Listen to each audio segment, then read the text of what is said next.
Let's open in Matthew 6.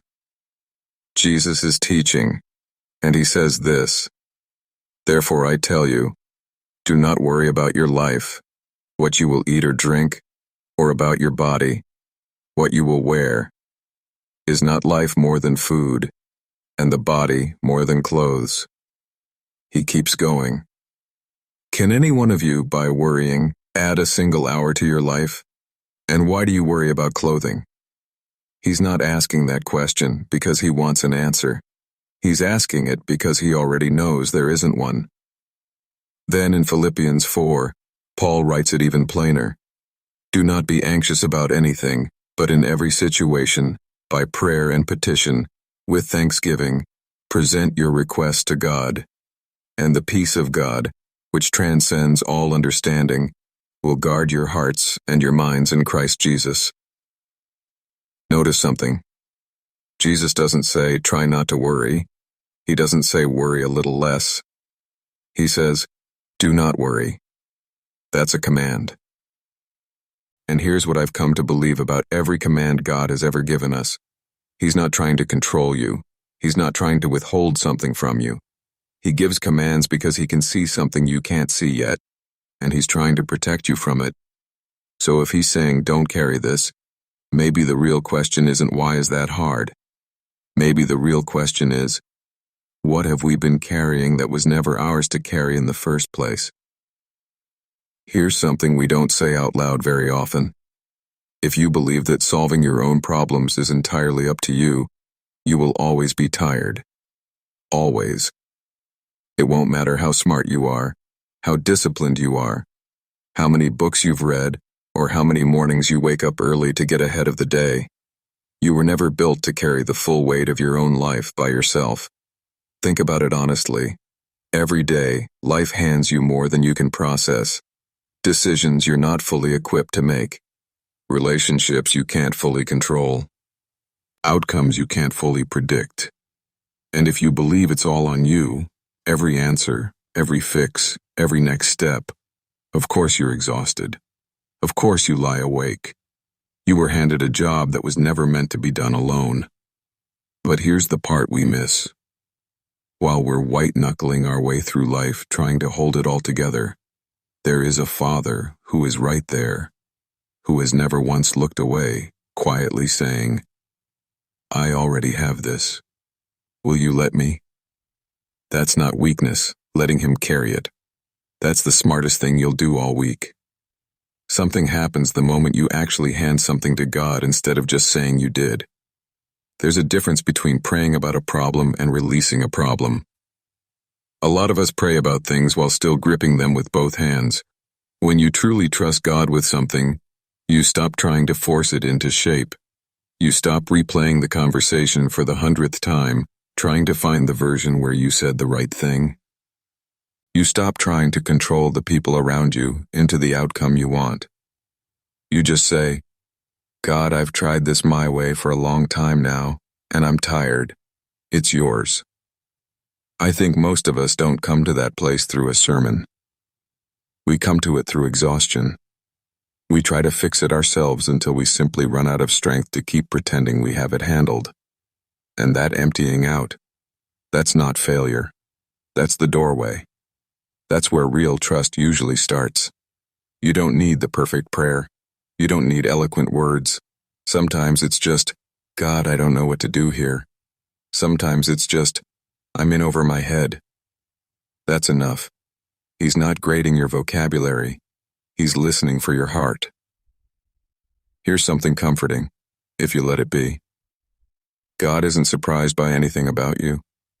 Not your struggles, not your history, not the thoughts you'd never say out loud.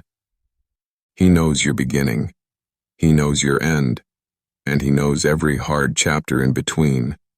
And he hasn't gone anywhere. Have you ever felt like your emotions were a runaway train? Happy 1 hour, hopeless the next, anxious by evening, replaying it all again at 2 in the morning? That's not a sign something's wrong with your faith. That's a sign you're human. And God's answer to that isn't shame. It's an invitation. He says, bring me the whole thing. The mind, the emotions, the mess. I'll walk through it with you. 1 Peter 5:7 puts it simply. Cast all your anxiety on him because he cares for you. Not some of it, all of it. The small worries and the ones you're embarrassed to even name. Then worry, and it's an inverse one. When faith grows, worry shrinks. When worry grows, faith shrinks. They take up the same space, so one is always crowding the other out. Worry, at its core, is just faith pointed in the wrong direction. It's confidently expecting the worst, instead of confidently expecting God. And here's the uncomfortable truth. Worrying has never once changed an outcome. Not once. You cannot think your way into a solution by spiraling.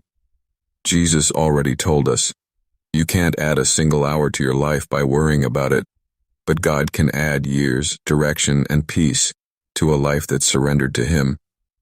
So ask yourself honestly, when you worry, what are you really saying? Often it's this, I don't think God can handle this one. And that's worth catching yourself in, gently, because it's simply not true. He's handled bigger. God has a vantage point none of us have. He sees the whole timeline, the past that shaped you, the present that's overwhelming you, and the future that hasn't happened yet. He understands every angle of your situation, including the ones you haven't even considered. When we worry, we're often saying underneath it all, I'm afraid my life won't turn out the way I need it to. But when we trust God instead, we're saying something completely different. I believe you know a better way than the one I would have picked for myself. And that's really the heart of trust, isn't it? Not that we're guaranteed the outcome we wanted, but that we believe the one holding it all is wise enough, strong enough, and loving enough to bring something good out of it, even a path we never would have chosen. If someone loves you enough and is strong enough and can see what you can't see, what exactly is there left to be afraid of? Here's the honest truth. Worry has become so common that we've started calling it normal. It isn't. It's common, but it's not natural, and it's not required. It's been quietly robbing us of sleep, of joy, of presence with the people we love, of closeness with God. And it exists largely because we let it. That's a hard sentence to sit with, but it's a freeing one too. If worry only survives because we keep feeding it attention, then we're not as powerless as it wants us to believe. God would never ask us to lay something down that we had no actual ability to lay down. Worry is a choice. So is trust. And here's the part that's easy to forget. You cannot walk both roads at the same time. You either hand your life, your problems, your unanswered questions over to God and let Him carry the weight of them, or you keep carrying it yourself and calling it faith while you do it.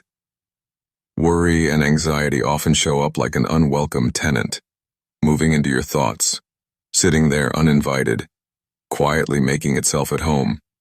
And the longer it stays, the harder it becomes to focus on the people and the God who actually deserve your attention.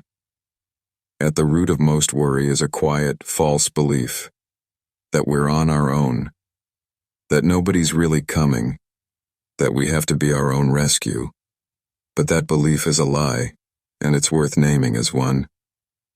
You are not an orphan trying to survive the world by yourself.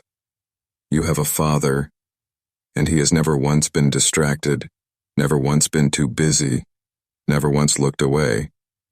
Whatever you didn't have growing up, whatever void you've been trying to fill on your own, you have the best Father there is, and He genuinely enjoys helping you through your life, not tolerating you, not obligated to you, enjoying you. Nothing is too small to bring to Him. Nothing is too large either. And here's what's easy to miss when we're stuck obsessing over a problem. Every minute we spend spiraling alone is a minute we're not spending in relationship with Him. He's not just interested in solving your problems. He's interested in you. His love isn't rationed out based on how well you're doing. It's immense. It's steady, and it means you can bring Him anything. The big fears and the small embarrassing ones. without flinching. Let's be honest about something. Trusting God doesn't mean hard things stop happening. It doesn't mean pain disappears or seasons stop being difficult. Some of it may even come with good reason to be afraid, humanly speaking. But Jesus never told us we'd be exempt from hard seasons. He told us we don't have to face them defined by fear. He is the provider when you don't know where the next thing is coming from. He is the protector when you feel exposed. He's the steady presence in the relationship you've been searching for your whole life. He's the home you keep looking for and can't quite name. He reveals things to you that you couldn't have found on your own. Whatever it is you've been longing for, He is somehow, impossibly enough. Here's the last thing, and maybe the most important one. Peace was never found in having every problem solved. If it were, none of us would ever have peace, because life will never run out of problems to hand us. Peace is found in resting in who God is, not in having your circumstances figured out. When you hand Him control, you're not stepping into uncertainty. You're stepping into a promise that He will never leave you and never abandon you. Not when it's hard, not when you fail, not when you feel like you don't deserve it. He doesn't want you buried under the weight of your worry and your unanswered questions. He wants you overwhelmed by something else entirely. How deeply, how patiently, how unshakably He loves you. And maybe you're reading this thinking, you don't understand how much I'm carrying, how many years this has gone on, how deep the wound really is. Here's His answer to that, plainly. Bring it all. The worry, the failures, the sin, the brokenness you thought was too messy to hand over. Give it to me, He says, because I can carry it. And the truth is, He's the only one who actually can. So tonight, or whatever moment you're in right now, lay it down. Not because it's easy, but because you were never meant to hold it alone. He's here, He's real, and He's not going anywhere.